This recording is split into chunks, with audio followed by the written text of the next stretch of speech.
Ayan na naman ang mga linyahan ng mga magulang. Dahil mataas ang grades mo, ibibili kita ng toy. Naririnig nyo ba yan? Or ginagamit nyo ba yan sa inyong mga anak? No gadgets for 1 month dahil hindi mo sinunod ang sinabi namin ng daddy mo sa iyo. Aray, yan talaga yung pinaka-punishment for them. That's the worst punishment ever. Kapag nag-top 1 ka sa school, papasyal tayo ng Disneyland. Wow! Ang gara naman, mga kada. Ang pagbibigay po ng reward ng mga magulang sa kanilang mga anak tuwing sila ay nakakagawa na maganda. At penalty naman kapag sila ay nakakagawa ng mali ay normal na practice ng maituturing. Pero ang tanong, gaano ba talaga ka-epektibo ang reward and penalty system or reward and punishment system para maturuan ang ating mga anak na maging responsible sa kanilang mga ginagawang aksyon at desisyon sa buhay. Tulad na lamang po ng problemang idinulog sa atin ng isa nating kada na humihingi ng payo kung tama ba ang ginagawa niyang pagbibigay ng reward or punishment sa kanyang mga anak. Ang sabi niya, Dear Mama P, ako po si Daddy Franco mula Pangasinan at may 2 anak na teenagers, sina Luis at Janelle. Mula pagkabata, ina-apply na namin ng misis ko sa aming mga anak ang reward and punishment system. Kapag nakakagawa sila ng tama, ay binibigyan namin sila ng incentive o pabuya. Pero kapag mali naman ang kanilang ginagawa, ay pinaparusahan namin sila para matuto. Pero napansin namin na habang sila'y lumalaki ay parang nagiging dependent na sila sa reward at punishment system na ginagawa namin sa kanila. Kapag may gusto silang bagay, ay hinuhusayan talaga nila ang pag-aaral dahil alam nilang may reward silang matatanggap.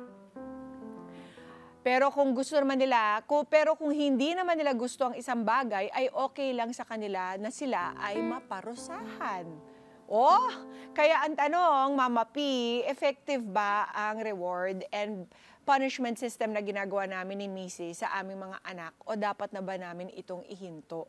Sana ay mabigyan mo kami ng advice, Mama P. Daddy Franco. Baka dapat tindihan niya yung punishment. Hindi natatakot eh. Reward and punishment system sa ating mga anak, effective ba sa panahon ngayon? Para sagutin ang tanong na yan, makasama po natin muli si Coach Anton Reyes. Good morning, Coach! Good morning, Mia, and thank you for having me here again. Yes, bati ka muna sa ating mga good morning, mga kada. parents. No? And lalo na sa mga parents na nanonood ngayon. Yeah. Is this familiar to you, Coach Anton? Yes, kasi may dalawang, may anak ako. I have 2 daughters. Oo. So, nagagamit ko rin talaga tong reward and punishment. Oo. Pero maingat na maingat yung paggamit nito dapat. Okay. How? Kasi, unahin natin, no? Kasi yung reward and punishment is effective. Ginagawa na ito ever since, before pa gawan ng studies ng mga psychologists, it's been practiced Ginagamit na ng mga forever. parents natin to sa atin, Oh, diba? and it's natural kasi, di ba? Example na lang, ang isang bata, pag mabait siya, masaya siya kalaro, naturally, may reward doon na nararamdaman niya. Like, yung mga friends niya want to play with him or her more, di ba? So, naturally, nararamdaman niya yung reward. Pag hindi maganda ugali niya or madamot siya or kung ano man, lumalayo yung mga friends niya sa kanya. So this is something natural na built-in na sa atin and sa mga magulang. So kaya dapat maingat tayo kasi it's very effective. Ang question doon, ano ba yung nire-reward natin? Okay. And ano ba yung pinapunish natin? Okay. Kasi if you reward the wrong thing and you punish the wrong thing, you're reinforcing the wrong things also. So dapat doon tayo nag-iingat. So, ano yung nire-reward mo? Correct. Ano yung pinapunish mo? Paano mo sila nire-reward? Okay. And paano mo sila pinapunish? The type of reward. Yung type and when. Kailan mo ba ito ginagawa? Lahat yan dapat tinitake into consideration. Okay. When is it okay to enforce this reward and punishment system? When it comes to grades, Coach Anton, is this a good way of enforcing it? So, a good rule muna is this. Sa mga parents, no? Kailangan may instruction muna. Okay. Before you... May agreement. Yeah. Kailangan may agreement. Kasi hindi pwede na based lang siya sa feeling ko. As a parent. Kunwari, ako yung parent. Okay. Hindi maganda na yung reward and punishment, lahat lang siya naka-base sa kung ano yung pakiramdam ko that day. Oh, No, so yes. parang okay, masaya ako sa bibigyan Oo. kita ng reward. The best forms of reward and punishment, nakabase siya sa prinsipyo and sa mga values na gusto natin i-reinforce. Correct. Oo. So kailangan hindi sa isip ng bata, hindi niya iniisip na pasayahin ko si mommy, si daddy, may reward ako. Okay. So hindi siya ganoon kasi ang mangyayari manipulation. Oo. So they will do things na para masaya ka lang, no? So para makuha nila Kikilitiin ka lang. yung gusto nila, di ba? Pero kailangan maintindihan nila na yung reward and punishment system nakabase siya sa values and principles na gustong ilatag ng parents para i-prepare sila for a better future. Kaya all reward and punishment should start first. Dapat nagsisimula siya sa instruction. Agreement, okay. So may instructions muna. So you sit them down, you talk to them You about talk the to them. instructions. Kasi kailangan alam nila kung bakit sila nare-reward Correct. and bakit sila napapunish. Okay. Kailangan malinaw na malinaw sa kanila yon. So instruction, parang para maintindihan ng lahat, no? It's instruction, correction, consequence. Okay. So instruction first, Okay. meaning tuturuan mo muna sila. Okay. Kasi hindi dapat tayo nag-a-assume na alam ng mga kids yung Correct. right and wrong Yes. right away. Yung Okay. common sense sa'yo as an adult, is hindi yun common sense for Okay, kids most Coach. of the time. So give us an example. What is clear enough? Na instruction. Oo. So, let's say, paglinis na lang ng room. Okay. Common problem, di ba? Okay. So, i-instruct mo sila paano maglinis ng room, okay. kailan sila dapat maglinis ng room, and bakit. Okay. So, kailangan yung 3 things na yon are clear. So, alam nila bakit ako naglilinis ng room. Okay. Bakit kailangan ko to gawin. And alam nila yung future benefits. Yes. Kung bakit That nila goes ito beyond ginagawa. getting rewarded for Oo. it. So, hindi Oo. lang yung tipong, linisin mo yung, kunwari, basic, diretsuhan lang, ayusin yung kwarto nyo. Tapos, minsan sinusunod, minsan hindi. So, explain mo muna bakit. Okay. Bakit important na inaayos nila yung room nito? Ano yung benefit nito sa kanila sa future? And then, kung gusto mo, you can also give a reward. Small lang na reward dapat kasi something lang yon just to get them started.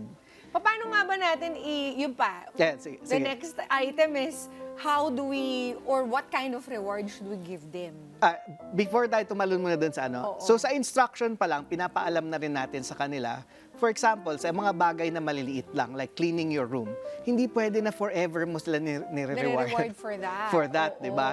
So kailangan na intindihan nila na I will reward you sa start, but since important ito sa buhay ninyo sa future, yung pagiging malinis lang ng room is the ultimate reward. reward in itself. So, kailangan na iintindihan nila yon bakit parang pabawas ng pabawas yung reward nila.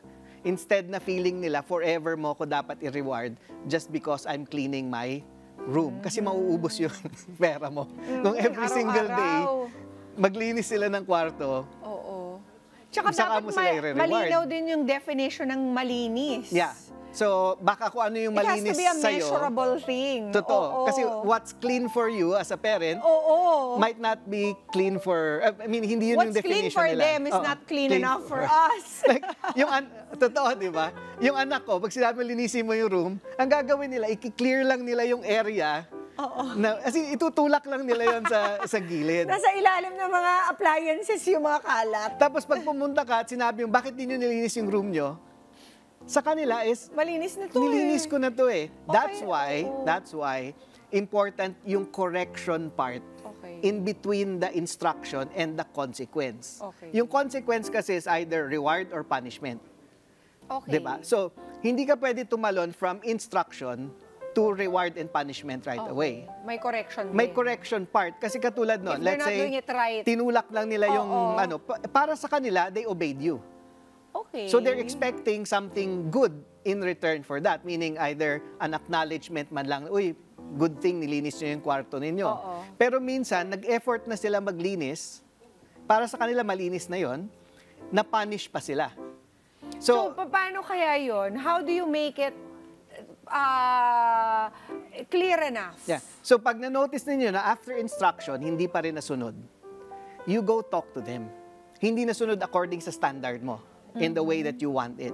So you sit down, dun papasok yung correction part. Bakit siya hindi nasunod? what can you do, what happened, how can you improve it the next time. And sometimes marirealize mo, in the correction process, ikaw pala as a parent yung kulang, yung instructions. Correct. Ikaw pala yung hindi malinaw. Sa totoo lang, ikaw dapat yung i-punish. So ano dapat yung instruction natin? Okay, lilinisin mo yung kwarto mo until I don't see any kalats anywhere. Yeah, so be as detailed as you can, especially sa kids. Kailangan sobrang detailed natin sa gusto natin na mangyari. And then, again, don't expect na makukuha nila ito right away. Correct. That's why there's always room for correction. After you correct, For both of you. diba, after you correct, basically yung correction is a instruction part 2. Diba? May mga kulang, Yes. you correct them. If they repeat the same mistake again after correction, then you can enforce the punishment. No, kasi alam na nila na, hindi, gets ko na, hindi ko talaga sinunod. Hindi ko talaga ginawa ng maayos. Kinorek na ako. Correction kasi requires patience. Gusto mo na sila i-punish, which is yun yung normal na instinct ng parent. Hindi ka sumunod, punishment right away. But that is lazy parenting. No? Kasi pag punishment right away, ibig sabihin parang tinatamad ka magbigay ng instruction. Tinatamad ka iupo sila and to really talk and process things with them and understand what happened, ano yung, bakit hindi mo ito nagawa, bakit kulang yung ginawa mo, and then let them explain. They feel heard, they feel that you listen to them, and feeling nila that nagkaroon kayo ng understanding. And then let them know again, if this happens again, exactly as it is, mapapunish ka na. Para walang surprises, para hindi mukhang, anong tawag dito, variable yung nangyayari sa kanila. 'Di ba? Or random. Yeah, hindi random. And malinaw sa kanila, pag inulit nila, ready na yan Ito sila. na mangyayari sa'yo. As in, alam na alam nila. And it lessens yung chances na magrebelde sila. Okay, Coach, punta na tayo dun sa what kind of rewards are acceptable. Because in my day, very specific daddy ko, pag meron akong line of 9 na grade, meron akong 500 pesos. So, syempre, nagkakwenta na ako. Very specific, my dad's like that eh. Tapos, kung merong 7, maka-cancel out yung 9. Ganon. But in this day and age, ganun pa rin ba ang reward system? Or it can be something else? But first, Kasi baka magmukhang pera sila, like, dala ko lang. umuo naman ako. No, I mean, oo na. Baka maging entitled sila in a way. Naumpisahan talaga ako ng ganon. So talagang, I really wanted to make my own money as early as I could because namulat ako sa ganong kind of ano. Yeah. So, kailangan appropriate yung reward sa ginagawa nila, di ba? And if it's a one-time thing, like for example, graduate ka with honors, go ahead, magbigay kayo ng malaking reward. Yeah. But if it's a daily thing, na alam mong kailangan nilang gawin daily, mas maganda na yung rewards nila are more of the intrinsic one, meaning you affirm them, you thank them, you appreciate yung mga ginagawa nila, verbal na mga pasasalamat. Does it count with Yes, them? pero you have to train them. Okay. Kasi training naman ito lahat eh. Pag tinrain mo yung bata na puro pera at laruan ang reward nila, they will keep expecting that. Oo nga, nagiging Diba? entitled na sila. So, and if you train them naman, pwede rin sumobra yung mga acknowledgement and appreciation na ine-expect nila every time sila may gawin. Where's my reward? Where's my appreciate? Bakit hindi mo ko in-appreciate? Bakit hindi mo in-acknowledge yung ginawa ko? So, it's all training. Ang question dito, what are you training them to do? Ano ba yung gusto mo mangyari sa anak mo? Gusto mo ba na every time siya may gawin, meron siyang ine-expect in return? So, magandang question yun sa parents. Kung ayaw mo gawin yon, edi balansehin mo yung reward and punishment. You give rewards once in a while and make them, kung sa ano pa, make them understand na incentive lang ito, bonus ito. Diba? Kasi ang nangyayari, even in companies nangyayari ito, na ang feeling ng mga tao, entitled ako sa bonuses, sa rewards, sa incentives. Correct. Hindi nga, reward, it's a Bonus nga bonus. yun eh. Oo. Diba? It's not something that you should be expecting every single day. So, kailangan ganun siya. Let's make sure na hindi rin natin tinitrain yung kids natin to be entitled and to expect acknowledgement every time, to expect a reward every time. Bakit? Kasi ang purpose nito lahat, ultimately, is to train yung mga bata for the real world. Correct. Sa real world, may You don't 10 oras ka na always get- nagtatrabaho Yes, every day. you Ganyan. Hindi ka man lang nakakatanggap ng thank you, ng ganito, ng You gano'n. won't always get credited Yes. or acknowledged. Minsan nga, di ba, the opposite pa yung nangyayari. Ang ganda ng ginawa mo, pinuput down pa ng mga tao, sinisiraan ka pa. So, yung purpose ng dapat is to make sure that kids are ready for the real world. So, pag nagbibigay ka ng reward, okay, once in a while, go give rewards. Okay. Ang pinakamadali naman talaga is a simple appreciation. Wala pang bayad yon, di ba? A simple hug, a simple thank you for doing this, acknowledgement sa mga ginawa nila. Most of the time, it is enough. And then once in a while, give a nice gift sa mga kids ninyo as a reward. Okay, because when it comes to their work in school, sabi nga nila, you shouldn't even just reward high grades. You should reward the kind of work that they Yes. put in, 'di ba? Para hindi sila always parang results oriented, parang you're actually rewarding the work. The work, yung effort the din na, yung progress, progress, yung oo. effort na ginagawa nila. So, that's a good example, di ba? Instead of i-reward lang kita kapag may grades ka na mataas, Oo. why don't you also acknowledge, hindi naman kailangan na Oo, i-reward eh. mo lahat ng effort nila, di ba? But acknowledge at least na I see the work na Yes. binigay mo dito, ilang oras mo to pinagbuhusan. Like, an example na lang, yung daughter ko, may ginawa siyang project. Na kamali sa oras, hindi napasa on time. Okay. Pero she's been working on it for Yun na 3 or nga. 4 days. Oo. So, sabi ko, you know what? I talked to her about yung effort niya. Yeah. 'Di ba? Na hindi man niya napasa yung project, hindi man niya nakuha yung reward that comes with that project. Pero I acknowledge yung effort na nilagay niya and made her understand na that's the important part dito is you enjoy the process. Correct. You see the process as something na nag-grow sa'yo. And pwede niyong gawin yan as early as mga 6, 7 years old. Yeah. Kaya na, wag natin isipin na bata pa to, hindi naman nila maintindihan yon. No, even at 6, 7 years old, kausapin nyo na sila and make them understand na yung effort nila is sometimes the learning process. It's more important. The failure. Oo. For example, sa amin, we also appreciate yung effort na nilagay nila kahit nag-fail sila. Tama. 'Di ba? So, not just when they win, but we also acknowledge the failures and the learning process doon. Kasama lahat yon. Coach, paano yung punishment? What is a good punishment? So, any negative form, meaning negative punishment na out of fear, yung pananakot, Oo. no, or No. threat, Oo. it actually works. Pero isipin natin na hindi siya But it's effective. motivated by something wrong. Kasi diba? when you're motivating their fear, meaning gumalaw lang sila kasi takot sila sa'yo. Correct. Dadating yung time na hindi na sila takot sa punishment mo. Okay. Pag dumating yung time na yon, wala, hindi na sila susunod. Correct. Or kaya nila yung dati may mga pamalo, di ba? Oo. Kaya na nila yung kaya na pain. nilang tiisin yung pain. So hindi mo na sila So what's an mapapasunod. effective punishment? So, well, it varies according to The ages. the ages. Oo. Pero something mas madali siguro pag-usapan, ano yung mga hindi dapat gawin. Oo. 'Di ba? So one is never dapat sila pinapahiya in front of others. everyone. No matter ano Correct. yung ginawa nila. No matter what Oo. age. Always correct and In private. discipline in private. Oo. 'Di ba? Next is, huwag silang bugbugin talaga. Alam mo, makakasuhan ka sa panahon natin ngayon.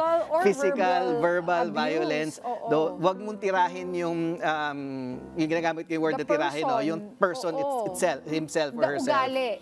Yes, Oo. i-separate mo yung bata sa nagawa niyang mali. You talk about yung ginawa niyang mali. Correct. No? Not, And then, not masamang bata ka. Ganon. tapos yung consequences kasi, that's why important yung instruction.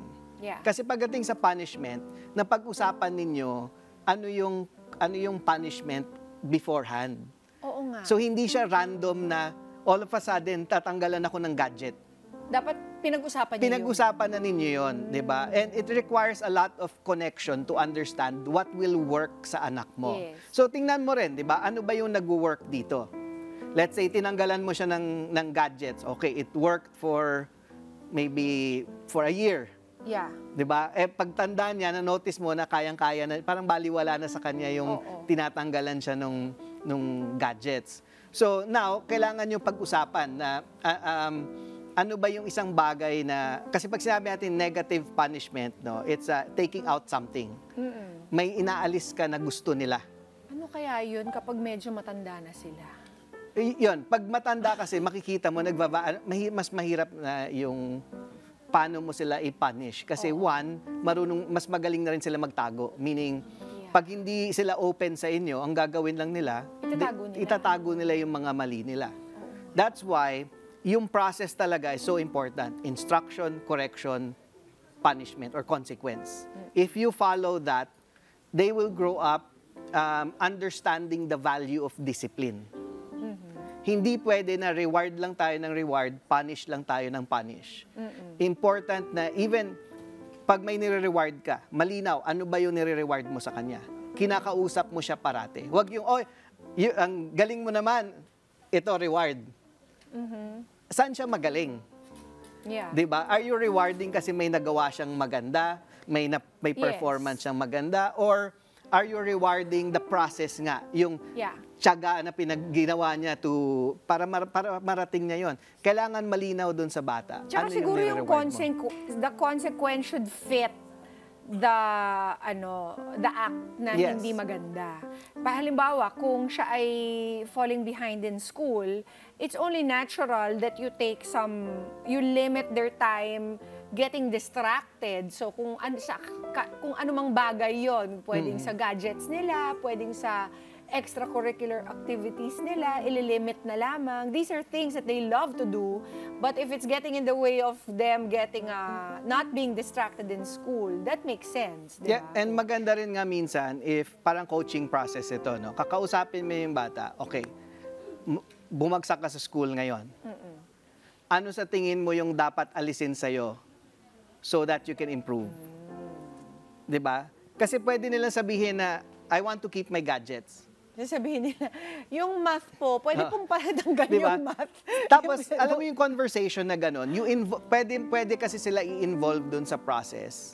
So that pag nangyari yung punishment, yung consequence, may part sila doon. Ako rin naman nagsabi nito eh. Tama. I have to do this. Tama. So you have to treat them in a way na parang hindi lang sila basta punish and reward, punish and reward. It's always have a good conversation with them. It's really about the conversation no? Para sanay sila na pag may nagawa akong mali, I can talk. I can talk about this sa parents ko. Mas important kasi yon. And last, I think something important lang, bago ko makalimutan. Sometimes, as parents, meron silang nagawang mali. Let's say, nag-open up sila sa'yo. Yeah. And yung in-open up nila, nako, hindi mo gusto. Okay. Diba? Kasi it's something wrong. Yeah. At that moment, kailangan ka mag-isip din. Should I reward the opening up or punish them for yung in-open up nila na mali na ginawa nila? Definitely reward for opening up. Yes. So, kailangan timbangin mo rin at that moment, ano ba yung mas important dito? Should I thank my child for opening this up? Like yung daughter ko, ganun nga, may in-open up siya. Yeah. I didn't like yung nangyari. But at that moment, kailangan ko isang tabi yung inis ko. At yung galit ko sa ginawa niyang mali. And appreciate and make her feel na, you know what, I appreciate na ito, mahirap sa'yo to gawin, but you were able to open up. And then I talk about the consequence of the another time na. Tama. Kasi agree ako sa'yo, mas important na i-acknowledge muna yung pag-open up nila and don't punish them for opening up. Okay, so we were talking about punishment kanina. Yeah. That's one thing na dapat never gawin ng mga parents. Pag ang anak mo nag-open up sa'yo, and hindi mo nagustuhan yung in-open up nila, magpigil ka talaga. Relax ka muna. Saka na yung galit mo. Talagang, that's the time na itabi mo muna yung inis at galit mo and make them feel na you appreciate them for opening up to you. For coming to you. Kasi yun ang susi sa open communication. You don't get punished for opening up.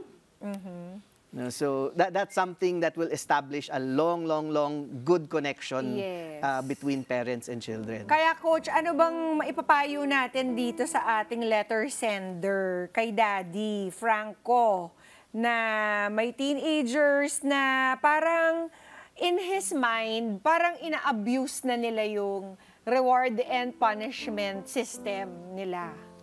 Well, kay Daddy Franco, no, I think ang important dito na gawin is moving forward sa mga anak mo, sa mga anak ninyo.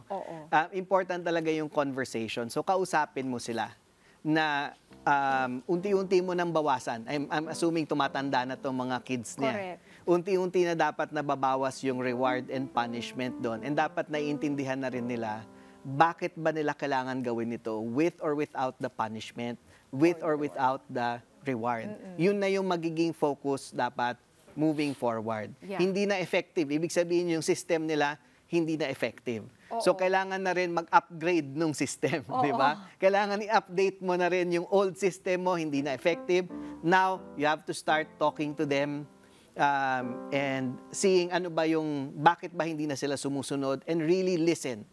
No, bakit hindi na sila sumusunod? Bakit nila to ginagawa? And galing sa conversation na yon, pwede ka na mag-improve ng new system mo of ano ba yung rewards that might work for them at this age, ano yung pwedeng consequences or punishment na mag-work sa kanila ngayon.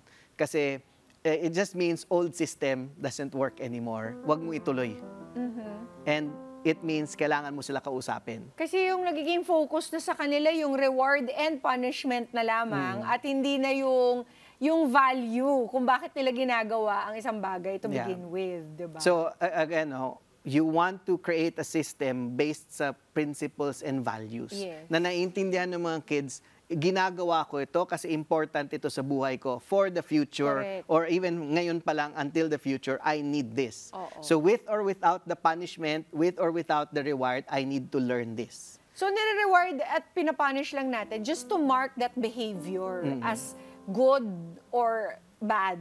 Yeah, so parang ano lang siya, it's like gusto mo sila lumakad dito sa path na ito, sa daan na ito, na diretso. Diba? And then, in-explain mo bakit important yan sa kanila. Pag gumanito sila dito sa gilid, may consequence. When they stay here, they're all good and rewards kung meron man dyan. Diba? Ganun lang siya. But they have to understand bakit sila lumalakad dito. Sa path na ito. Mahabang explanation talaga.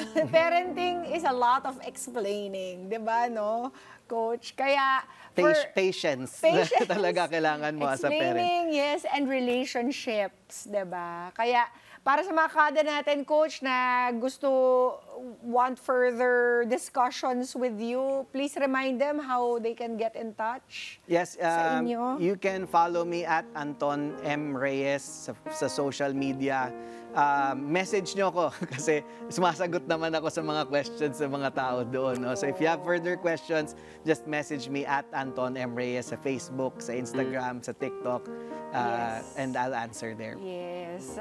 Maganda yung mga basis lagi ni Coach Anton. Alam mo, hindi niya yun pinipick from kung saan-saan lamang. At ito naman ang ating mga piece of advice para kay Daddy Franco. First piece, paliwanaga ng mga anak na hindi lahat ng bagay ay kailangang may kapalit na reward or incentive bago nila gawin. Ipaintindi sa kanila na dapat ay gawin nila ito kahit walang kapalit, lalo na kung ang gagawin nila ay para sa kanilang ikabubuti. And our second P, pigilan ng sarili na sanayin ang pagbibigay ng reward sa ating mga anak sa tuwing sila ay nakakagawa ng maganda.